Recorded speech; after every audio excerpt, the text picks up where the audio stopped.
Imagine standing on the battlements of a great coastal city in the late 13th century BC. Below you, the harbour is a picture of controlled activity. Ships from Minoan Crete unload fine pottery and olive oil. Egyptian barges deliver papyrus and gold from the south. The scent of cedar from Lebanon mixes with the aroma of spices from the distant east, while the clang of the metalsmith's hammer rings through the streets. The sound of bronze being forged, the very material that defines your age. This is a city like Ugarit, on the coast of modern-day Syria, a nexus of commerce and diplomacy in a sophisticated and interconnected world. For generations, this world has known a delicate balance of power, a great powers club of empires who trade and correspond, upholding a complex international system. From your vantage point, this world feels stable, permanent. But a shadow has begun to fall.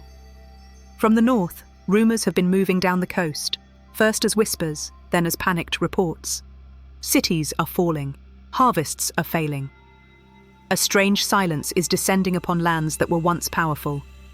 The last, desperate letters of your king, Amurapi, are being etched onto tablets of wet clay, his stylus pressing each cuneiform sign with a sense of deep alarm. In one of the final dispatches ever to leave the city, sent to the king of Alatia in Cyprus, his words reach across more than 3,000 years. "My father, behold," he writes, "the enemy's ships came, my cities were burned, and they did evil things in my country." He speaks of his own troops being stationed far away in Hittite lands, his own fleet patrolling the Lycian coast, leaving his magnificent home undefended. He is a king trapped by the very alliances meant to ensure his safety. The danger he feared was not long in coming. It arrived as a fleet of foreign sails on the horizon, manned by peoples whose origins were a mystery, their only clear identity being the destruction they brought. The assault on a city like Ugarit was not a siege, it was a firestorm. The great palace, with its dozens of rooms and multiple archives, was put to the torch. The grand avenues, once filled with merchants from across the known world, became scenes of chaos. The intricate system of trade, diplomacy, and shared culture that had taken centuries to build was being erased in a matter of hours. In a final, stark irony, the very fires that consumed the palace also baked the clay tablets of those last communications, firing them into permanence. They became accidental monuments of stone, preserving the final words of a civilization on the brink of annihilation. The destruction of a city like Ugarit was not the fall of an isolated outpost. It was the severing of a vital artery in a great, interconnected body. What, then, was the nature of this body? What were the empires and kingdoms that constituted this world, now turning to ash? This interconnected body was a world of empires, a sophisticated geopolitical system often referred to by modern historians as the Great Powers Club. This was not a formal alliance, but a recognized order of major states whose rulers interacted as peers. They managed the fortunes of the known world through a delicate and complex dance of diplomacy, trade, and occasional calculated warfare. In their letters, written on clay tablets in the international diplomatic language of Akkadian cuneiform, these kings would address one another not as rivals, but as brother, a term signifying their status as equals in an exclusive international community. This club had several key members. In the west, scattered across the mountainous terrain of mainland Greece, were the kingdoms of the Mycenaeans. From mighty, fortified citadels like Mycenae and Pylos, they projected their martial power across the Aegean Sea. To their east, occupying the vast Anatolian plateau, was the formidable Hittite Empire. From their fortress capital of Hattusa, the Hittites governed a large multi-ethnic state and were masters of both land warfare and international diplomacy. Further south, in the fertile valley of the Nile, stood the colossal power of New Kingdom Egypt. Ancient, enormously wealthy, and ideologically self-assured, Egypt was the era's established superpower. The pharaoh, seen as a living god, controlled the region's most vital resources, a near-endless supply of grain and the gold from the mines of conquered Nubia. Between these great powers lay the essential arteries of the system, the island of Cyprus, then called Alatia, the indispensable source of copper, and the vibrant city-states of the Levantine coast, which acted as the hubs of commerce and exchange. The entire structure, from the citadels of Greece to the temples of Egypt, was built upon this web of mutual dependency. The Mycenaeans needed copper from Cyprus and tin from the east to make their bronze. The Hittites relied on the ports of the Levant for access to maritime trade, and nearly everyone coveted the gold of Egypt. It was a system of remarkable complexity and wealth, built on the assumption that the sea lanes would remain open and that each of the great powers would maintain stability in their respective regions. It is the simultaneous, shocking failure of this entire system that presents such a critical historical puzzle.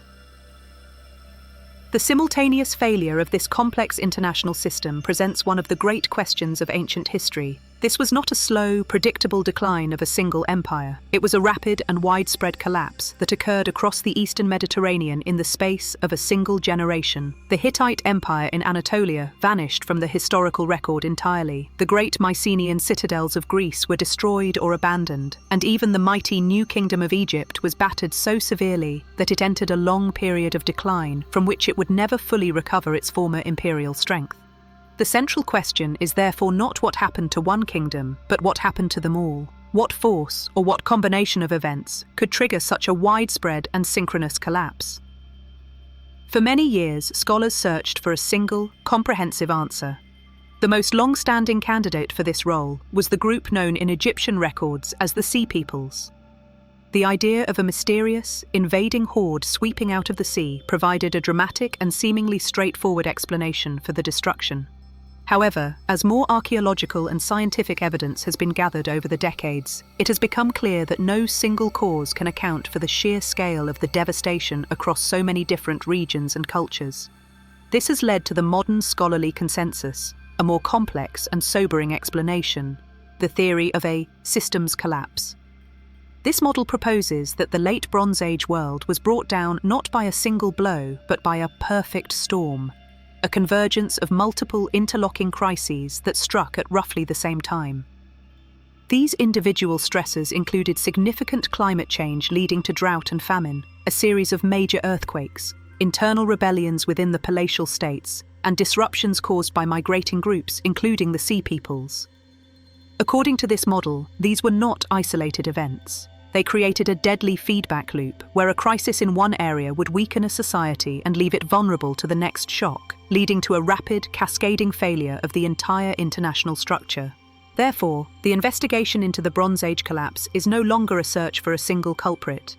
It is an attempt to understand how a world system, built on an assumption of stability, could be so fundamentally fragile. To grasp this complex failure, we must first reconstruct the world as it was at its height, then analyze each of the stresses that afflicted it, and finally assess the new order that emerged from the ruins. Our reconstruction begins in the west, in the rugged, mountainous lands of mainland Greece. Here, nestled among hills and dominating the fertile plains, were the fortified citadels of the Mycenaeans. They were the westernmost members of the Great Powers Club, a Bronze Age culture that flourished from approximately 1600 to 1200 BC. When the poet Homer, writing centuries later, spoke of this lost age, he described Mycenae as rich in gold and its heroes as mighty warriors. For a long time, these were thought to be mere legends, but the archaeological discoveries of the last 150 years have revealed a historical reality that is, in its own way, just as remarkable as the myth. The Mycenaeans were not a single, unified nation in the modern sense, but a collection of independent kingdoms, or palatial states, centered on major sites like Mycenae, Pylos, Tiryns, and Thebes. Each was a formidable hub of power, and together they constituted the first major civilization to arise on European soil. The heart of any Mycenaean kingdom was the palace. These were not the open, sprawling complexes one might find in Minoan Crete or the Near East. They were heavily fortified administrative centers, built for defense and control. The rulers of these citadels constructed their walls with such massive, unworked boulders that later generations of Greeks believed they could only have been built by the mythical one-eyed giants, the Cyclopes, a style we still refer to as Cyclopean masonry. Within these imposing walls, at the very highest point of the citadel, was the Megaron, the great hall and throne room that served as the political and symbolic center of the state. Here resided the absolute ruler of the kingdom, a king known by the title of One-Axe. The One-Axe was not simply a first among equals. He was the central node of all power, the chief administrator, the highest religious authority, and the commander-in-chief of the army. Below him was a carefully defined hierarchy of officials.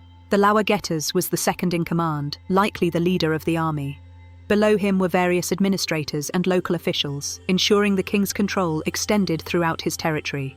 This was a rigid, top-down system of government, and its primary function was to manage the kingdom's highly centralized economy. This economic system, often called a redistributive economy, was the engine of Mycenaean power. The palace acted as a giant collection and distribution hub for the entire kingdom. All raw materials, grain from the fields, wool from the kingdom's vast flocks of sheep, metals and other resources, flowed from the surrounding countryside into the palace workshops. There, a dependent workforce of artisans, smiths and weavers employed by the state would transform these materials into finished goods. Textiles, pottery, weapons, armour, chariots, and, most importantly, a high-value export product, perfumed olive oil.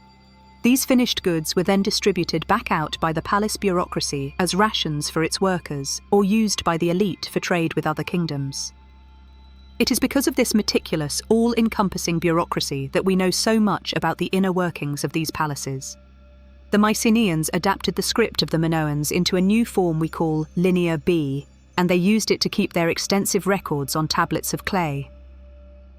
The thousands of tablets discovered in the ruins of palaces like Pylos are not great works of literature. They are administrative documents. They are inventories of goods in the storerooms, lists of personnel, records of land ownership, and notations of offerings sent to the gods. They give us an intimate snapshot of a state obsessed with accounting and control. A single tablet might record a smith's allocation of bronze to make a set of spear points, while another might list the names and rations for a group of female textile workers. This highly organized system fueled a formidable military culture. The Mycenaeans were renowned warriors. Their elite soldiers went to battle in ornate bronze armor and wore distinctive helmets made from dozens of carved boar's tusks. They were sought after as mercenaries across the eastern Mediterranean, with their presence noted in the records of both the Hittites and the Egyptians. This martial prowess allowed them to expand their influence, supplanting the Minoans on Crete and establishing a network of colonies and trading posts throughout the Aegean. Their distinctive pottery is found as far away as Italy, the Levant and Egypt, a clear indicator of their extensive participation in the international trade that defined the age. They were, without question, a major power whose wealth and military strength gave them a seat at the table of the great empires. Their society, however, was built on a foundation of absolute centralization. Its strength was derived entirely from the palace's ability to control every facet of economic life, a critical vulnerability should that centre ever fail. Leaving the citadels of Greece and crossing the Aegean Sea, our reconstruction of the late Bronze Age world brings us to the vast highland interior of Anatolia, the peninsula of modern-day Turkey. This was the heartland of a different kind of power, a great continental empire that served as the northern anchor of the international system, the Hittites. If the Mycenaeans were a collection of maritime kingdoms, the Hittites were a unified, land-based military and diplomatic superpower. For nearly 5 centuries, from their unassailable capital, they controlled the vital trade routes connecting the Aegean with Mesopotamia and managed a complex, multi-ethnic empire that rivaled any in the known world. They were a pragmatic and formidable people whose influence was felt from the Black Sea to the borders of Egypt. The character of the Hittite state is perfectly expressed in the ruins of their capital, Hattusa. Unlike the cities of the great river valleys, Hattusa was not built on a wide, fertile plain.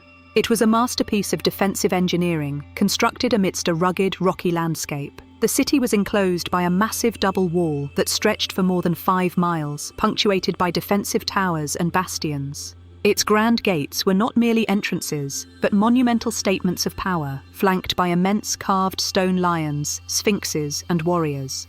Most impressively, the city's defences included secret underground passages, or posterns, which allowed defenders to sally out and attack a besieging force from the rear. This was not the capital of a state that took security for granted. It was the stronghold of a people who understood the harsh realities of their strategic position and had mastered their environment. From this secure base, the Hittite great king ruled over a complex empire. While he was an absolute monarch, the state's supreme military commander, chief judicial authority, and high priest, the Hittite method of rule was often more pragmatic than that of its rivals. They governed a diverse territory containing many different subject peoples, such as the Luwians and the Hurrians. Rather than imposing direct rule everywhere, the Hittites perfected the art of vassalage. Conquered kings were often left on their thrones, bound to the Hittite great king by sworn treaties that demanded their absolute loyalty, the payment of tribute, and, most importantly, the contribution of troops for the imperial army. This created a flexible and resilient imperial structure held together by a web of legal and personal obligations. This imperial army was one of the most effective fighting forces of the age, built around a key military innovation, the three-man heavy chariot. While other powers like Egypt used lighter, two-man chariots as mobile archery platforms, the Hittite version added a third crewman, a dedicated shield-bearer. This simple addition transformed the chariot from a fast, skirmishing vehicle into a durable instrument of shock warfare. It could charge into enemy formations, protected by the shield-bearer, while its driver controlled the horses and its primary warrior fought with a spear. This tactical advantage made the Hittite chariot corps the heavy cavalry of its day and allowed them to project their power across vast distances, culminating in the famous Battle of Kadesh in 1274 BC, where they fought the army of Pharaoh Ramesses II to a standstill in one of the largest chariot battles in history. Yet, for all their military prowess, the Hittites' most lasting contribution was arguably in the fields of law and diplomacy. They were pioneers of international relations, treating it as a formal system governed by rules and binding agreements. The most spectacular evidence of this is the Treaty of Kadesh. After decades of war, the Hittites and Egyptians negotiated a comprehensive peace agreement, the full text of which has survived. It was a parity treaty between two superpowers, recognizing each other as equals. The agreement fixed the border between their empires in Syria, contained clauses for mutual military defense should either be attacked by a third party, and even included provisions for the extradition of political refugees. The entire treaty was placed under the watch of 1,000 gods from both the Hittite and Egyptian pantheons, who were called upon to witness the oaths and punish any who broke them. This document demonstrates a level of diplomatic sophistication that was unmatched in its time. The Hittites were not simply warriors, they were architects of international law, and their long rivalry and eventual peace was with the great imperial power to their south. That great imperial power to their south, the long-standing rival and eventual treaty partner of the Hittites, was of course the ancient kingdom of Egypt. Moving from the highlands of Anatolia down into the deserts of North Africa, we arrive in the fertile valley of the Nile, the domain of the oldest, wealthiest, and most culturally dominant civilization of the age. If the Mycenaeans were ambitious newcomers and the Hittites were pragmatic imperialists, then New Kingdom Egypt was the established, seemingly eternal superpower. With a history already stretching back for more than 1,500 years by this point, Egypt was the elder statesman of the Great Powers Club. Its immense wealth, religious gravitas, and powerful armies made it the southern anchor of the entire international system, the gravitational center around which much of the Bronze Age world revolved. The foundation of Egypt's extraordinary stability and power was the Nile itself. The predictable, annual inundation of the river deposited a fresh layer of rich, black silt upon the floodplain, creating an agricultural surplus that was the envy of the ancient world. This natural abundance allowed for a dense population and freed up a vast amount of labor for state projects. The consistency of the Nile shaped the core ideology of Egyptian civilization, the concept of Ma'at, which represents divine order, truth, justice, and cosmic balance. At the heart of this ideology was the pharaoh, who was more than a mere king. He was a divine or semi-divine figure whose primary duty was to uphold Ma'at and act as the sole intermediary between humanity and the gods. The stability of the cosmos and the fertility of the land were seen as a direct reflection of his effective rule. The era known as the New Kingdom, from roughly 1550 to 1070 BC, was a period of exceptional wealth, power, and imperial expansion. It was forged in the aftermath of a national trauma, the expulsion of foreign rulers known as the Hyksos. That experience fundamentally altered the Egyptian worldview, replacing the isolationism of previous eras with a more militaristic and imperialistic drive. The pharaoh was no longer just the guardian of the Nile Valley. He was a warrior king, tasked with extending Egypt's borders to create a vast buffer zone against any future invasion. This resulted in the creation of a dual empire. To the south, Egypt conquered and directly administered the land of Nubia. To the north, a series of military campaigns established Egyptian dominance over the city-states of the Levant, all the way to the border of the Hittite sphere of influence. This empire gave Egypt control over the two great currencies of Bronze Age power, grain and gold. As the breadbasket of the Eastern Mediterranean, Egypt's agricultural surplus was a potent strategic asset, allowing it to support its massive population and bureaucracy, and to supply its neighbours in times of famine, thereby creating dependency. Its greatest material asset, however, lay to the south. The conquest of Nubia gave the pharaoh direct control over the region's rich mines, making Egypt the primary source of gold for the entire known world. Gold was the lubricant of international diplomacy, and the pharaohs used it with precision. The Amarna letters, the diplomatic correspondence of the age, are filled with requests from other great kings who wrote to the pharaoh of Egypt, practically begging for shipments of gold, which they described as being as common as dust in his land. This immense wealth was famously channeled into the monumental building projects of warrior pharaohs like Ramesses II. The temples they constructed at Karnak and Luxor, the mortuary complexes on the west bank of Thebes, and the colossal rock-cut temples at Abu Simbel were awe-inspiring feats of engineering, but they were also calculated works of state propaganda. Their walls were covered in inscriptions and reliefs depicting the pharaoh as an invincible warrior, single-handedly smiting his enemies, or as the pious servant of the gods, who in turn rewarded his kingdom with stability and prosperity. These monuments were designed to project an image of unshakable power and divine favour, overwhelming both the Egyptian populace and foreign dignitaries with the sheer scale of the pharaoh's authority. This grand system, dominated by the great powers of the Mycenaeans, the Hittites, and the Egyptians, did not function in a vacuum. It was animated by the constant flow of goods, materials, and ideas through the vital sea lanes and coastal lands that lay between them. These great land-based empires of the Hittites and Egyptians, along with the maritime kingdoms of the Mycenaeans, were the pillars of the late Bronze Age world.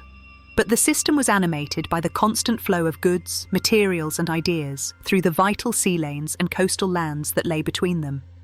These regions were not empty spaces. They were home to a collection of smaller, yet critically important, states that served as the hubs of industry, trade, and communication. The island of Cyprus and the city-states of the Levantine coast were the essential arteries through which the lifeblood of the system flowed. They were the middlemen, the bankers, and the industrial producers whose stability and prosperity were indispensable to the functioning of the entire age. First, let us turn our attention to the island of Cyprus. In the diplomatic correspondence of the age, it was known by the name Alashia, a kingdom whose importance was far greater than its size. Cyprus's power was derived from a single, essential resource, copper. Bronze, the metal that defined the technology, economy, and military strength of the era, is an alloy of copper and tin. While tin was a rare commodity that had to be imported from distant sources in places like modern-day Afghanistan, copper was available in vast quantities on Cyprus. The island was, in effect, the great copper mine of the Eastern Mediterranean. This gave the king of Alashia immense influence. He was a major player in the Great Powers Club, corresponding with the pharaoh and the Hittite great king as a near equal. His diplomatic currency was not a massive army, but the promise of copper shipments. Archaeological evidence confirms this, with the discovery of numerous shipwrecks, like the one at Uluburun, carrying cargoes of copper ingots cast in a distinctive oxide shape, a form that originated on Cyprus. The island was an industrial powerhouse, and the steady flow of its copper was a prerequisite for the stability of the entire system. If Cyprus was the system's industrial heart, the Levantine coast, the strip of land corresponding to modern-day Syria, Lebanon, and Israel, was its commercial and financial centre. This was not a unified kingdom, but a competitive mosaic of wealthy port cities, such as Byblos, Sidon, Tyre, and most famously, Ugarit. Due to their location, these city-states were sandwiched between the great powers of Egypt to the south and the Hittites to the north. Their existence was often a precarious balancing act. Most were vassal states, bound by treaty to one of the great empires. They paid annual tribute and provided military support to their overlords, but in return, they gained a measure of military protection and, crucially, preferential access to the vast markets of the imperial hinterlands. They became the essential gateways, the entrepôts where goods from the sea were exchanged for the products of the land. The city of Ugarit, located on the North Syrian coast, serves as our most detailed case study of one of these hubs. The archives discovered in the ruins of Ugarit's palace reveal a remarkably international and sophisticated society. Scribes in the city wrote in at least 7 different languages and used multiple writing systems, including the complex Mesopotamian cuneiform for diplomatic letters and a revolutionary local invention, an alphabetic script, one of the first in the world, which radically simplified the process of writing. The city's economy was based almost entirely on international trade. As a vassal of the Hittite Empire, Ugarit was the primary port for its landlocked overlord, channeling goods from across the sea into the Anatolian interior. Its merchant houses were fabulously wealthy, and its king managed a complex foreign policy, navigating the demands of the Hittite court while maintaining lucrative trade relationships with Egypt, Cyprus, and the Aegean. These connector states were not peripheral players, they were the essential gears of the late Bronze Age machine. Cyprus produced the strategic metal that armed the great armies and fueled the economies. The Levantine city-states, rich with their own resources like timber and textiles, served as the active conduits for international exchange, growing wealthy by facilitating the movement of goods between the empires. Their prosperity, however, was wholly dependent on the stability of the wider system.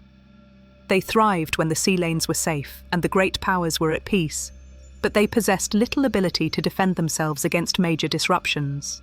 Their position at the center of the network made them dynamic and wealthy, but it also placed them on a permanent fault line. When the great calamities of the collapse began, it was these crossroads states that would be the first to fracture. The world we have described, composed of the great powers of the Mycenaeans, the Hittites, and the Egyptians, along with the vital connector states of Cyprus and the Levant, was not merely a collection of neighboring kingdoms. It was a single, integrated international system, bound together by 2 fundamental and powerful forces: a highly formalized network of diplomacy and a vast, complex web of long-distance trade. These were the ties that bound the Bronze Age world into a cohesive and interdependent whole. To understand the era, we must understand the mechanics of these connections. Our clearest window into the diplomacy of the age comes from a remarkable archaeological discovery made in the late 19th century at a site in Egypt called Tel El Amarna.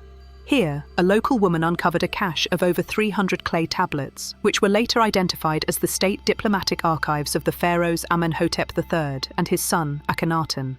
The Amarna letters, as they are now known, allow us to eavesdrop on the conversations between the great kings and their vassals in the 14th century BC. The first remarkable feature of these letters is their language. They are written almost exclusively in Akkadian cuneiform, the script of Mesopotamia.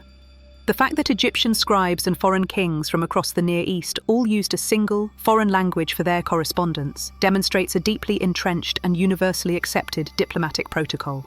The content of the letters reveals a highly structured and hierarchical world. The great kings of the major powers, Egypt, Hatti, Babylonia, Assyria, and Mitanni, addressed each other as brother, signifying their equal status in the great powers club. A letter from the king of Babylonia to the pharaoh, for instance, might begin, "To my brother, the king of Egypt, thus speaks the king of Babylonia, your brother." In stark contrast, letters from vassal rulers in the Levant would begin with extreme subservience. "To the king, my lord, my god, my son, I prostrate myself at the feet of my lord, 7 times and 7 times more." This language was not mere flattery, it was a precise reflection of the established political order. These communications revolved around the maintenance of alliances and the flow of goods. A primary tool of diplomacy was the strategic marriage. The great kings would frequently request princesses from one another's courts to become wives, cementing treaties and creating familial bonds between royal houses. The letters also detail an elaborate and continuous system of gift exchange. This was not simple generosity, but a formal, reciprocal process essential for maintaining good relations. The king of the Hittites might send a gift of fine chariots, and in return, expect the pharaoh to send a shipment of gold. Indeed, the Egyptian monopoly on gold is a constant theme. Letter after letter from rulers like the king of Babylonia contains thinly veiled complaints about the amount of gold received and pleas for more shipments of the precious metal, which they believed was as common as dust in Egypt. This correspondence reveals a world bound by protocol, personal relationships between rulers, and a constant negotiation for status and resources. If the Amarna letters show us the software of this interconnected world, the hardware, the physical movement of goods, is most vividly illustrated by another spectacular discovery, the Uluburun shipwreck. Found off the southern coast of Turkey and dated to the late 14th century BC, the ship and its cargo provide a perfect snapshot of Bronze Age trade in action. The ship itself was likely of Canaanite or Cypriot origin, and its cargo was astonishing in its quantity and diversity. The bulk of the shipment consisted of raw industrial materials. There were over 300 large copper ingots, weighing a total of 10 tons, enough copper to equip a small army with bronze weapons and armor. Chemical analysis has confirmed that this copper came from Cyprus. Alongside the copper were nearly a ton of tin ingots, the other, much rarer component of bronze. The tin likely originated in the distant mines of what is now Afghanistan, travelling thousands of miles overland before being loaded onto this ship in a Levantine port. Packed around these raw materials was a stunning array of finished luxury goods from every corner of the known world. There were over 175 glass ingots of Egyptian origin in cobalt blue and turquoise. There were Canaanite jars filled with terebinth resin, a key ingredient for making perfume. There was ebony wood from Nubia, south of Egypt. There were ostrich eggshells, hippopotamus ivory, and amber beads that originated in the Baltic region of northern Europe. Representing the Mycenaean world were fine pottery, bronze tools, and swords. And, providing a crucial clue for dating the wreck, was a small, solid gold scarab bearing the inscribed name of the famous Egyptian queen Nefertiti. The ship's cargo was, in effect, a microcosm of the entire international system. It represented the movement of both industrial necessities and elite luxuries, connecting the mines of Afghanistan, the forests of Africa, the workshops of Egypt and Greece, and the shores of the Baltic on a single vessel. These two sources of evidence, the diplomatic tablets and the sunken cargo, demonstrate the deep interdependence of the late Bronze Age world. The entire magnificent structure of diplomacy and trade was built on a foundation of established treaties, shared protocols, and, above all, a general sense of security and stability. It required trust that diplomatic promises would be honoured, trust that the sea lanes would remain safe from piracy, and trust that each of the great regional powers would maintain order within their sphere of influence. The system's very complexity and interconnectedness, the source of its immense wealth, was also its greatest weakness. It was a finely tuned machine that had little capacity to absorb multiple simultaneous shocks. We have now documented the intricate and interconnected world of the late Bronze Age at its zenith. We have seen the great empires and the vital connector states all bound together by a complex system of diplomacy and trade. But this system, for all its apparent strength, was fragile. We now turn to the second part of our investigation, a detailed analysis of the perfect storm of crises that brought this world to its violent and abrupt end. Our inquiry begins with the most famous and most debated agents of this destruction, the coalition of raiders known in Egyptian records as the Sea Peoples. For a long time, these groups were seen as the primary cause of the collapse. This is almost entirely due to the dramatic and explicit records left by one man, the Egyptian pharaoh Ramesses III, who ruled in the early 12th century BC. On the massive walls of his mortuary temple at Medinet Habu, Ramesses carved a detailed and self-glorifying account of his victory over a major invasion. The inscription is unequivocal. It describes a great conspiracy of foreign peoples who had swept down from the north, crushing all resistance. No land could stand before their arms, the inscription boasts, from Hatti, Quoder, Carchemish, Arzawa and Alashia on, being cut off at one time. The text claims these invaders laid their hands upon the lands as far as the circuit of the earth, their hearts confident and trusting. The reliefs that accompany the text are just as detailed. They depict a chaotic land battle, where Egyptian forces clash with invaders who fight alongside carts pulled by oxen, laden with their women, children, and household possessions. Even more famous is the depiction of a great naval battle in the Nile Delta. Here, Egyptian ships are shown grappling with the invaders' vessels, whose prows are shaped like stylized birds.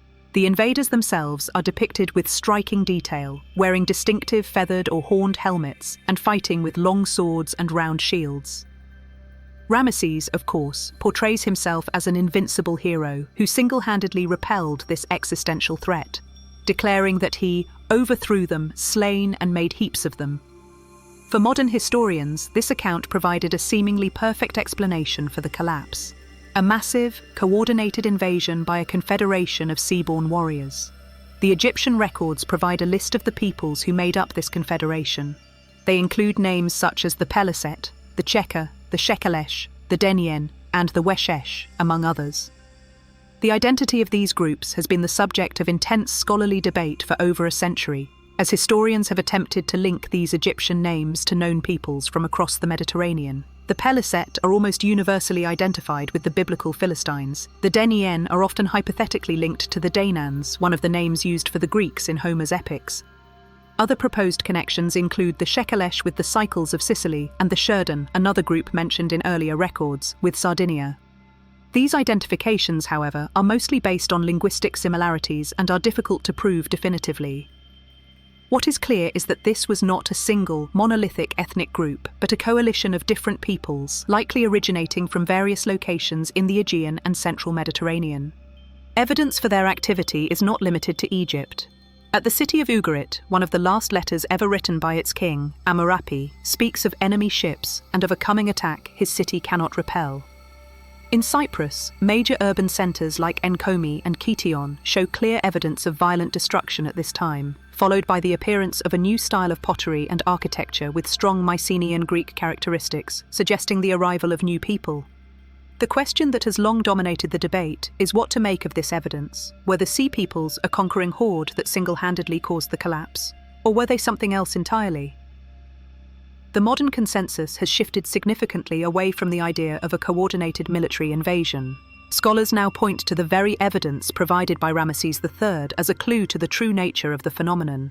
The reliefs at Medinet Habu, showing families travelling in ox carts, do not depict a traditional army on the march. They depict a population in motion. They show migrants. This has led to the view that the Sea Peoples were not the primary cause of the collapse, but were in fact a symptom of it. In this model, they were refugees, entire societies uprooted and set in motion by crises in their own homelands. They were a collection of displaced peoples, moving across the sea in a desperate search for a new place to live. In this light, their attacks were not a campaign of conquest, but a combination of opportunistic raiding and violent attempts to settle new territory. They arrived in the Levant, Cyprus, and Egypt to find that the great empires, already weakened by their own internal problems, were unable to maintain security.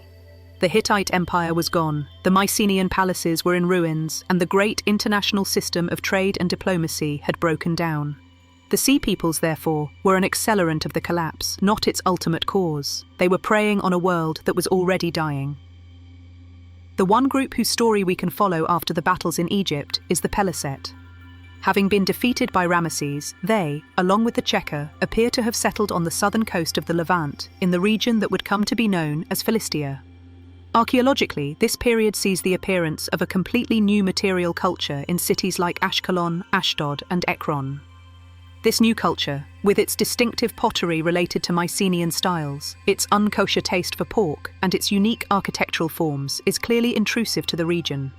Recent genetic studies from the cemetery at Ashkelon have largely confirmed this, showing a significant European-derived genetic influx during this period. The Peliset of the Egyptian inscriptions did become the Philistines of the Bible. Their story, therefore, shifts from one of a mysterious invader to one of displaced migrants who successfully created a new home and a new identity in the ashes of the old world. But this still leaves the larger question unanswered. If the Sea Peoples were refugees, what was the crisis that they were fleeing? The story of the Sea Peoples, therefore, appears to be one of displaced migrants and opportunistic raiders preying on an already destabilized world. Their movements seem to be a symptom of a much deeper crisis that was afflicting the entire Mediterranean. This raises a critical question. What could cause such widespread desperation and set so many different peoples in motion all at once? One of the most strongest answers provided by modern science points to a fundamental and catastrophic shift in the region's climate. For many years, the idea of climate change as a primary driver of the collapse was speculative. But in recent decades, the field of paleoclimatology, the study of past climates, has provided a wealth of new data that has transformed our understanding. Scientists can now reconstruct ancient environmental conditions with remarkable precision by analysing natural archives that have recorded climatic shifts over thousands of years. One of the most important methods is palynology, the study of pollen. By drilling deep cores into the sediment at the bottom of lakes and seas, scientists can extract ancient pollen grains trapped in the layers. As different plants produce distinctive types of pollen, a shift in the pollen record indicates a shift in the local vegetation. Multiple pollen cores taken from across the eastern Mediterranean, from the Sea of Galilee to coastal Syria and Cyprus, all tell the same story.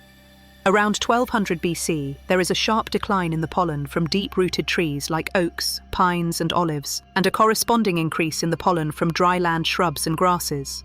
This is clear evidence for a dramatic decrease in rainfall. This data is corroborated by other methods, such as the analysis of mineral deposits in caves. Together, this evidence paints a picture of a severe, multi-decade, and perhaps even centuries-long period of drought that gripped the entire region at the end of the Bronze Age. This was not simply a few bad years for the harvest. It was a fundamental change in the climatic conditions that had sustained these civilizations for centuries. The predictable rains that fed the Anatolian plateau and the coastal plains of Greece and the Levant appear to have faltered, leading to sustained agricultural collapse. This scientific data is directly supported by the written records of the time. We have desperate letters from the Hittite court, which governed the dry farming heartland of Anatolia, pleading with the rulers of Ugarit and Egypt to send emergency shipments of grain to avert mass famine. One letter from the Hittite queen to Pharaoh Ramesses II states bluntly, "I have no grain in my lands." From Ugarit itself, a tablet records an official's urgent note to the king, reporting that a famine is so severe in your own house. These are not abstract scientific data points. They are the words of people experiencing a severe food crisis. A drought of this magnitude would have had devastating consequences for the highly centralized palatial economies of the Bronze Age. These states were built entirely on agricultural surplus. The palace collected grain and other foodstuffs as taxes, and then used that surplus to feed its own dependent population of scribes, priests, artisans, and, most importantly, soldiers. Without a surplus, the entire system would grind to a halt. The palace would have nothing to redistribute. The state would be unable to feed its armies, leading to desertion and mutiny. The authority of the Onax in Greece, or the great king in Hattusa, whose legitimacy was often tied to their ability to provide for their people and appease the gods, would have evaporated. Widespread famine inevitably leads to social and political breakdown. Starving populations in the countryside would have had little choice but to either rise up in rebellion against the elites in their fortified citadels, or to abandon their homes entirely in search of new lands where they could survive.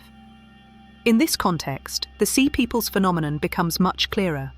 They were not an invading army from nowhere, but more likely the product of this very crisis.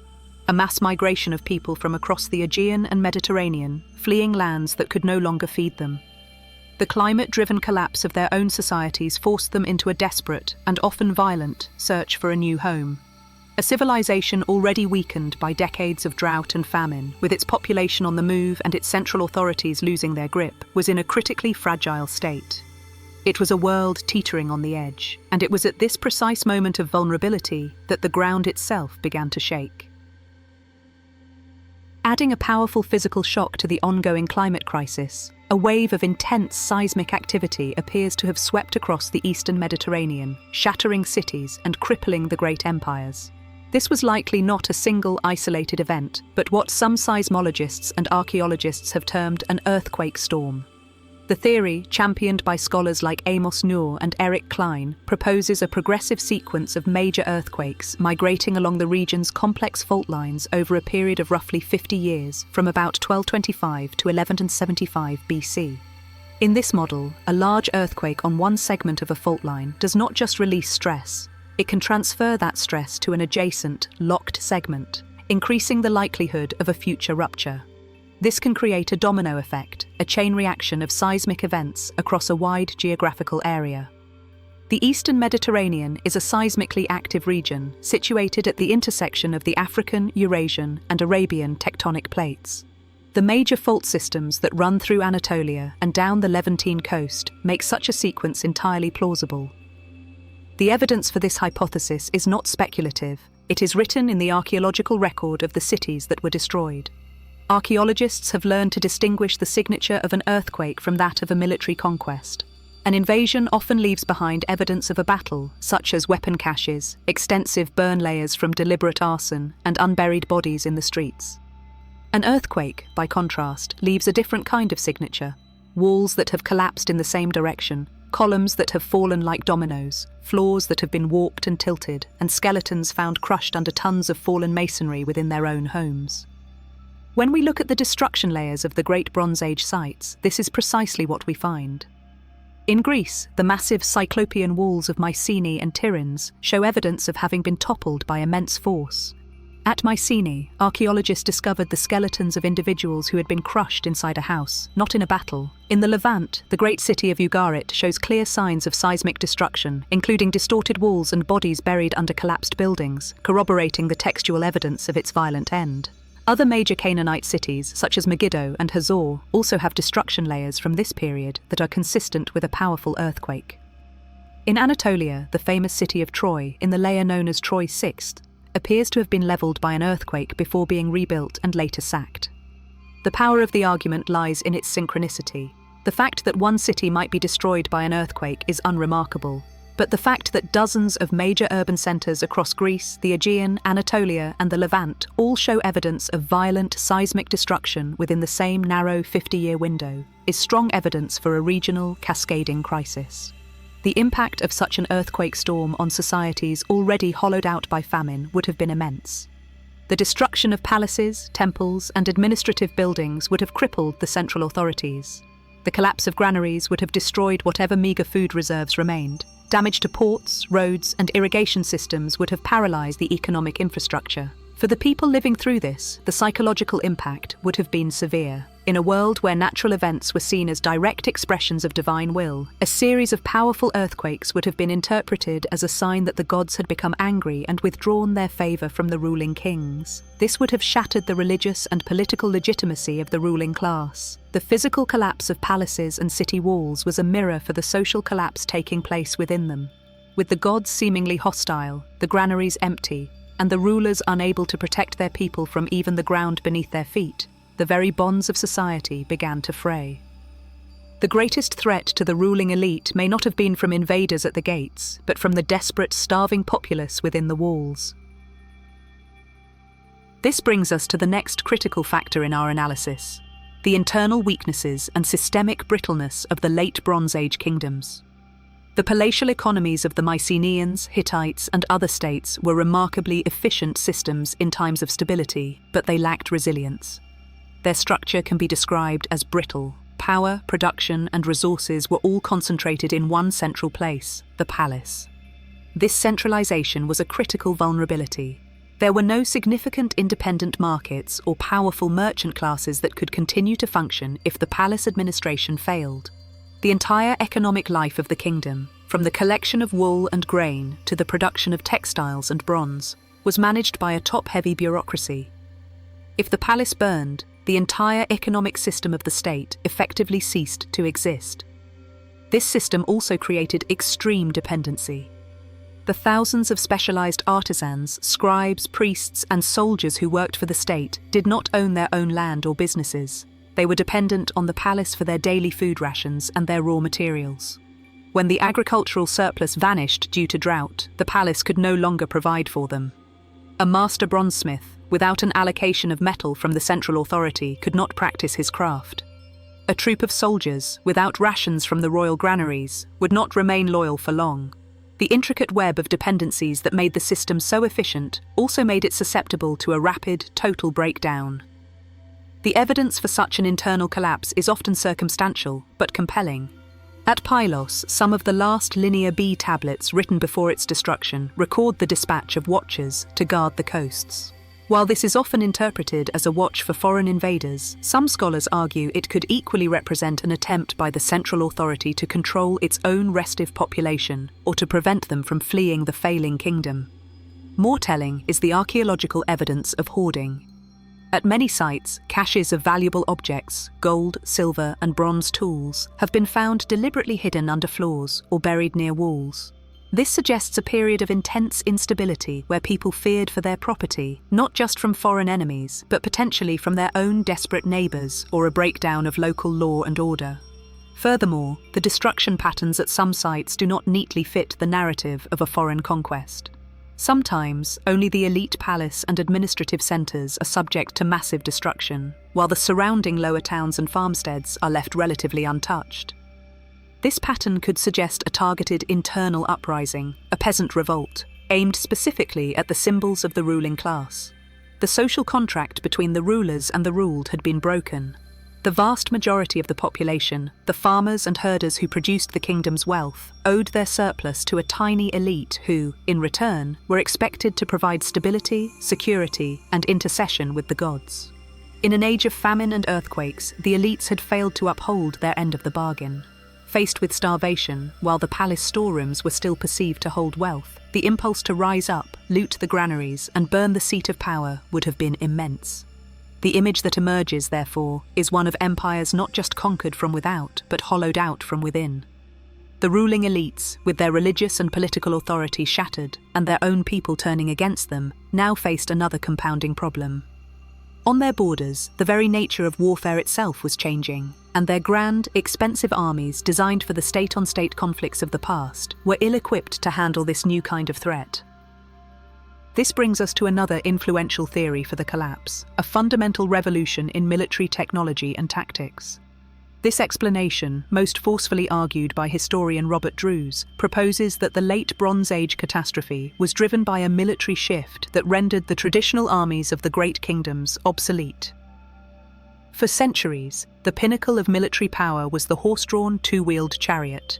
This was the dominant weapons system of the age, the ancient equivalent of the main battle tank. The armies of the Egyptians and the Hittites were built around elite corps of thousands of these chariots. They were complex war machines, requiring skilled craftsmen to construct, teams of grooms and trainers to maintain the horses, and a highly trained aristocratic crew of a driver and an archer. The entire palatial economic system was, in many ways, geared toward producing and supporting this small, exclusive, and extremely expensive military force. These chariot armies were devastatingly effective against one another on the flat plains of Syria and the Near East, but they were also the exclusive domain of the state. According to the Drews hypothesis, this paradigm was shattered by the appearance of a new and disruptive way of fighting, centered on large bodies of massed infantry. These were not the poorly armed levies of the past, who served as mere support for the chariot corps. These were dedicated foot soldiers, equipped with a new suite of effective and easily produced weapons. A key innovation was a new type of sword, known to archaeologists as the nawe-tu. Unlike earlier bronze swords, which were often short, soft, and primarily designed for thrusting, the nawe-tu was a longer, stronger cut-and-thrust sword. It was far more durable and versatile, making it a superior weapon for infantry engaged in chaotic melee combat. Alongside better swords, these new infantrymen were equipped with handfuls of javelins, light throwing spears, and better forms of armor and helmets. This combination of new equipment enabled a new and devastating set of tactics. A swarm of infantrymen could neutralize a chariot charge by first throwing a volley of javelins to injure the horses and crew, disrupting the formation's momentum. Then, as the chariots were thrown into disarray, the infantry could close in and engage the crews with their longswords, a situation in which the chariot became a liability, not an asset. Furthermore, these infantry forces were not restricted to the flat plains required by chariots. They could move through hills and rough terrain, allowing them to bypass traditional fortifications and attack the agricultural heartlands of the great kingdoms from unexpected directions. The implications of this military revolution were far-reaching. This new way of fighting was dramatically cheaper and easier to field than the old system.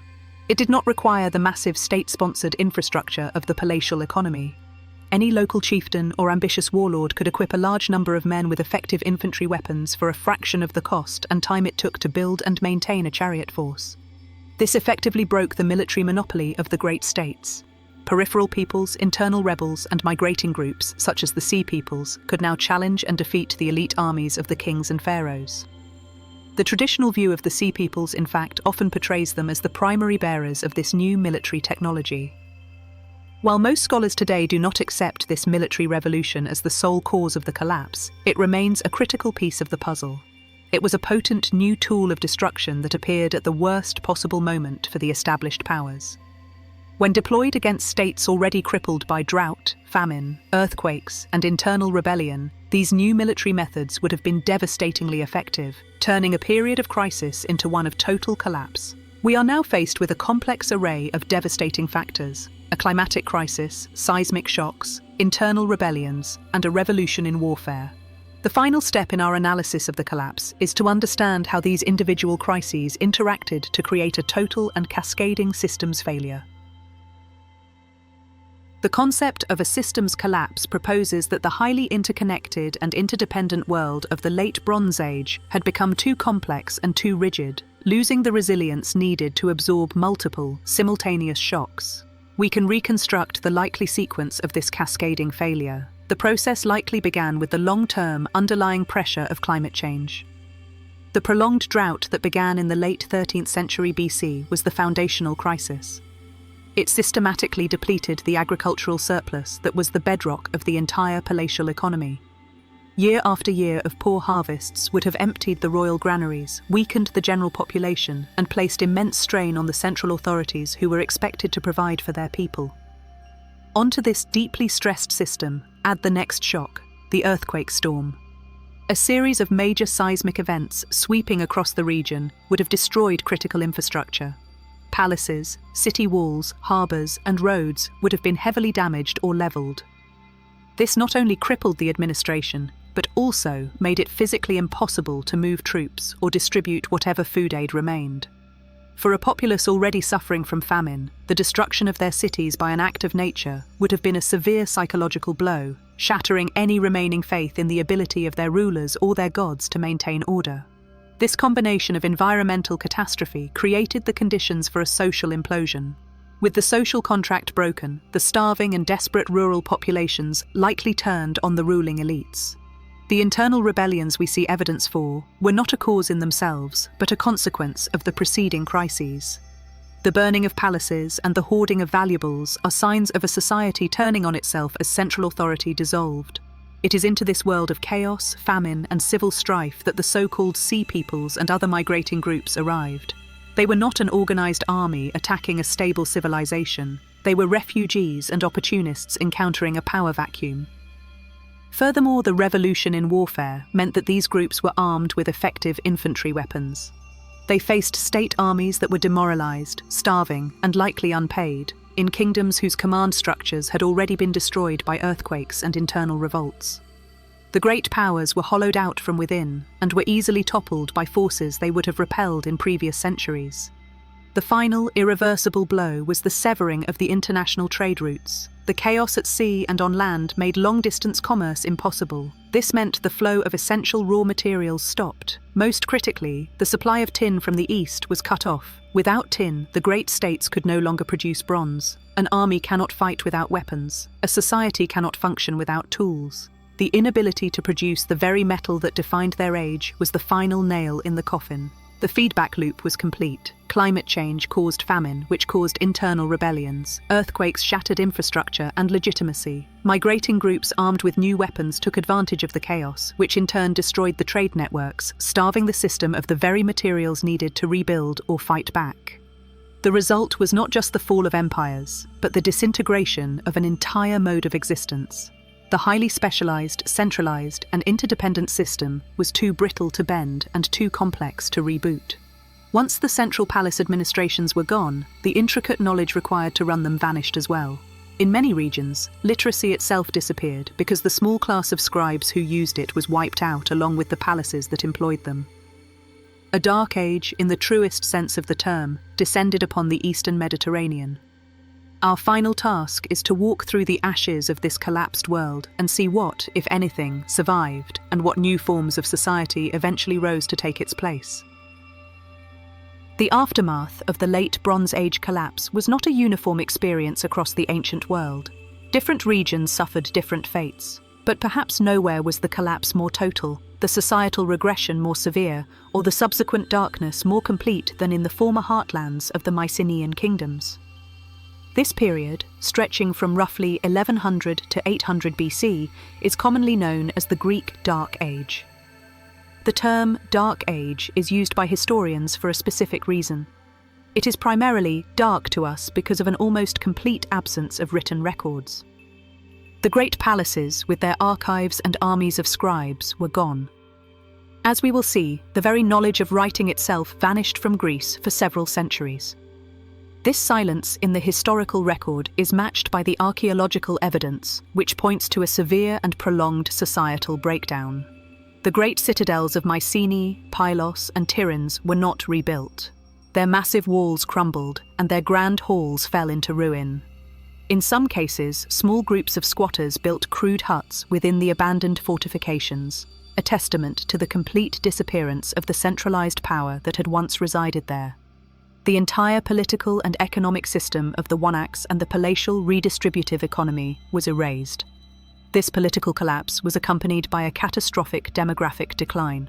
Archaeological surveys of the Greek mainland indicate that the population may have fallen by as much as 75 to 90% in the century following the collapse. Hundreds of settlements were abandoned as people either died off or migrated away. The remaining population clustered in small, isolated, and often impoverished villages, frequently located in easily defensible hilltop positions, suggesting a world where security was a primary concern. With this fragmentation of society came a dramatic loss of complex skills and cultural knowledge. The sophisticated technologies of the Mycenaeans simply disappeared. The ability to construct monumental stone architecture was forgotten. Buildings in the Dark Age were simple, single-room structures made of mud brick and timber. The fine arts of the Bronze Age, fresco painting, the crafting of intricate gold jewelry, ivory carving, all vanished. The pottery of the period, known as sub-Mycenaean and proto-geometric, is a powerful indicator of the decline. The varied and elegantly decorated forms of Mycenaean pottery were replaced by a limited number of simpler shapes with rudimentary, abstract geometric decoration. It was a material culture that had lost its complexity and refinement. Most critically, the skill of writing was lost. The linear B script was a complex syllabary known only to a small class of professional scribes who were trained by and worked exclusively for the palace administration. It was a tool of bureaucracy.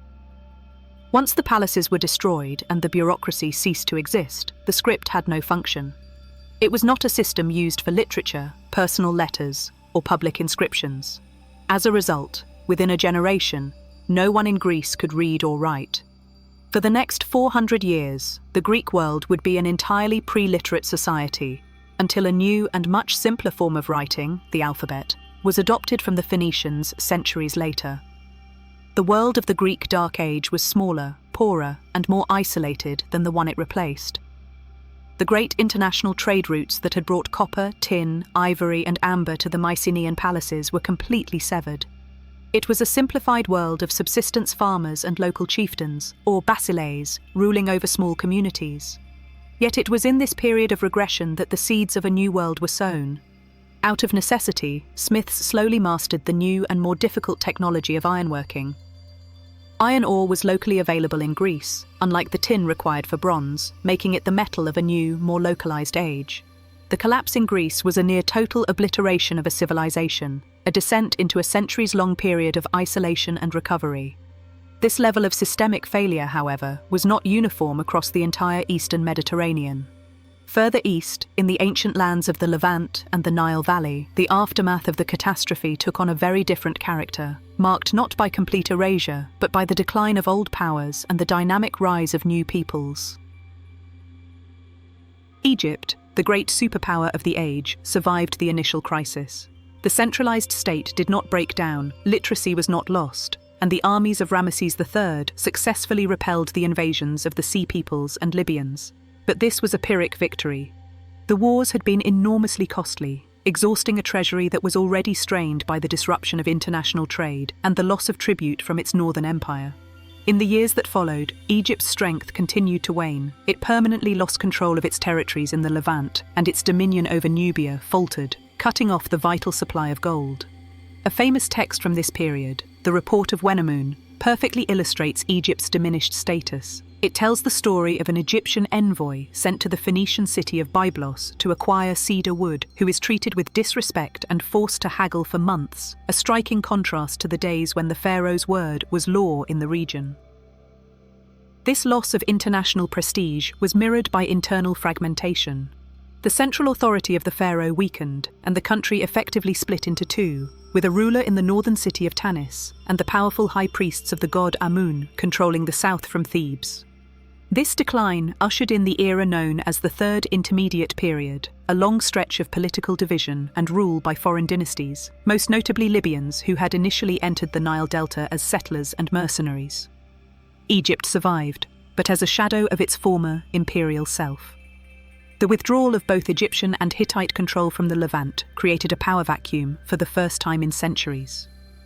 This new reality allowed local groups the opportunity to consolidate and form new, independent states. On the southern coastal plain, the group of sea peoples known as the Palatial settled and established a powerful confederation of 5 cities known as the Philistine Pentapolis. Drawing on their Aegean heritage and their early adoption of iron technology, the Philistines became a major military and cultural force in the region for the next several centuries. In the central hill country, a new people emerged into the historical record: the Israelites.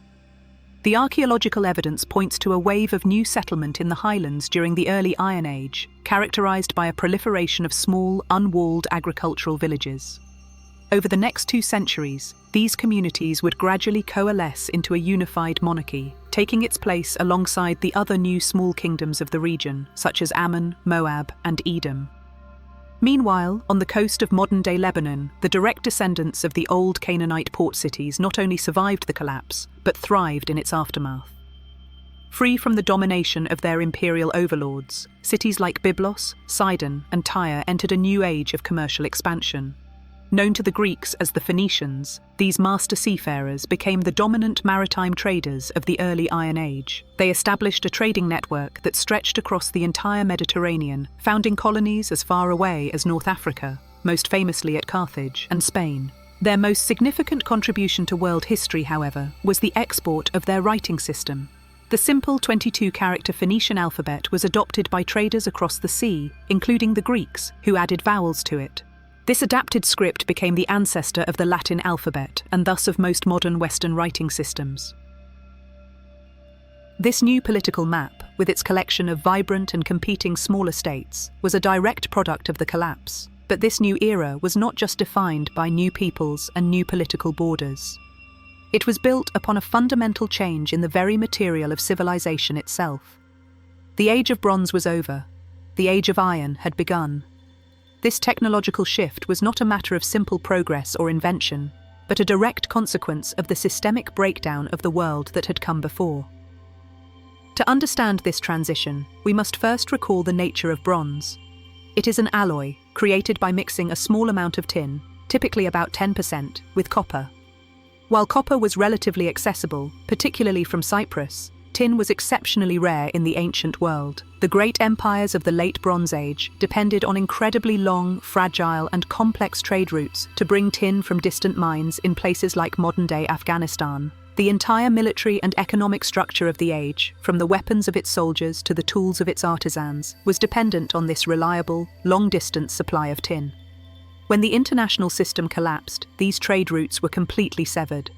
Piracy made sea travel perilous, and the fall of the great palatial states that organized and secured the overland caravans meant the flow of goods stopped.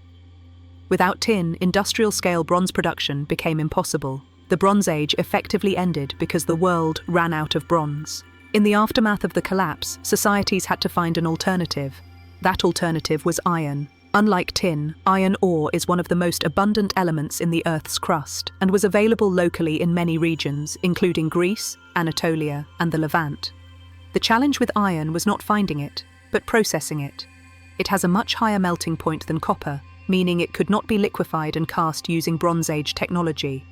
Instead, it had to be heated to a spongy bloom in a specialized furnace, and then repeatedly hammered by a blacksmith to remove impurities and shape it. For centuries, smiths had known of iron. It was occasionally used for prestige objects, often from meteoric sources, but the difficulty of working it made bronze the far more practical and efficient choice when the supply chains were intact. The collapse created the necessity that drove innovation. With bronze no longer an option, smiths across the region had no choice but to invest the time and effort needed to master the difficult techniques of ironworking.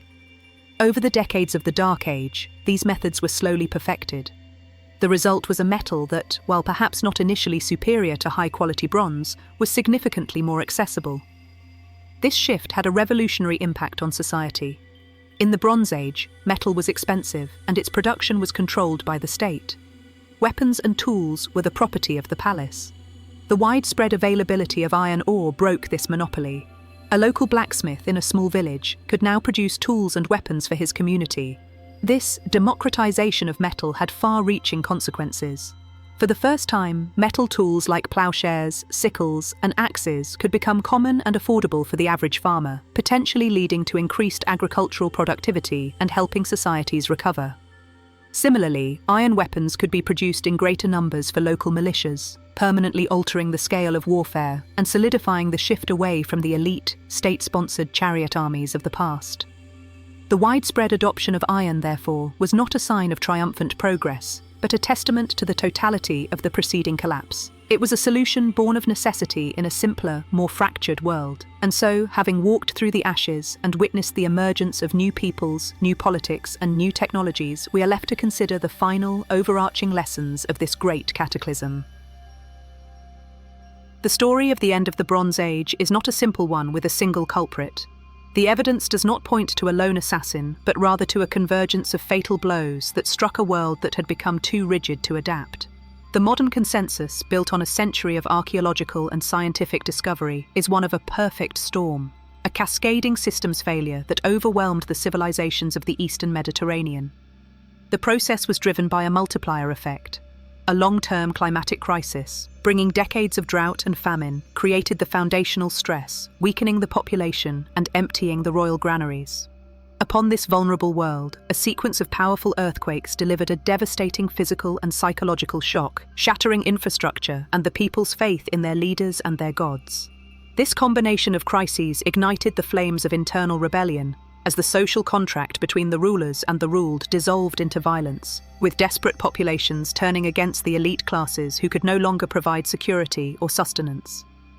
Into this vortex of chaos came new peoples, including the Sea Peoples, themselves likely refugees of the same systemic collapse, armed with new and effective infantry weapons that the old state armies were ill-equipped to counter. The ensuing conflict severed the final threads of the international order, cutting the long-distance trade routes and starving the system of the tin it needed to make bronze, the very material upon which its power was built. No single factor was sufficient to destroy this world, but in combination, they were insurmountable. The collapse was the definitive, violent end of an era. The great, cosmopolitan, interconnected world of the late Bronze Age, with its palace-centered economies, its great powers club, its shared diplomatic language, and its intricate trade networks, was gone forever. In its place, a dark age descended upon many regions. The world became poorer, its population smaller, its societies more fragmented and isolated. The high arts of the Mycenaeans vanished, the Hittite Empire ceased to exist, and in Greece, the very memory of how to read and write was lost for centuries. But this ending was also a beginning. The destruction of the old, centralized palace systems, for all its trauma, cleared the ground for new, different kinds of societies to grow. The collapse of the great empires created the power vacuum that allowed for the rise of smaller, more localized kingdoms and city-states, such as those of the Philistines, the Israelites, and the seafaring Phoenicians. The disappearance of the complex Bronze Age writing systems, like Linear B, ultimately paved the way for the adoption and spread of the much simpler and more accessible Phoenician alphabet, which would eventually give rise to the script you are reading today. And the breakdown of the tin trade necessitated the mastery of iron, a more common and democratic metal that would equip the farmers and soldiers of a new age. In many ways, the recognizable foundations of the classical world of Greece and the Near East were laid not during the height of the Bronze Age empires, but in the ashes of their collapse. This leaves us with a final thought. The world of the late Bronze Age was, in its own way, a globalized one. It possessed a deeply interconnected economic and political system, where events in one corner of the world could have dramatic consequences in another. Its greatest achievements were built on a foundation of international trade, shared protocols, and a delicate balance of power. The story of its collapse is therefore a sobering historical case study in systemic risk. It demonstrates with stark clarity how even sophisticated and powerful civilizations can be vulnerable to a convergence of crises, environmental, political, and social. It is a lesson in how the very interconnectedness that creates immense wealth and stability can, if the system lacks resilience, become a conduit for a rapid and catastrophic failure. The echoes of that ancient collapse, and the questions it raises about complexity, fragility, and resilience, remain worthy of our consideration today.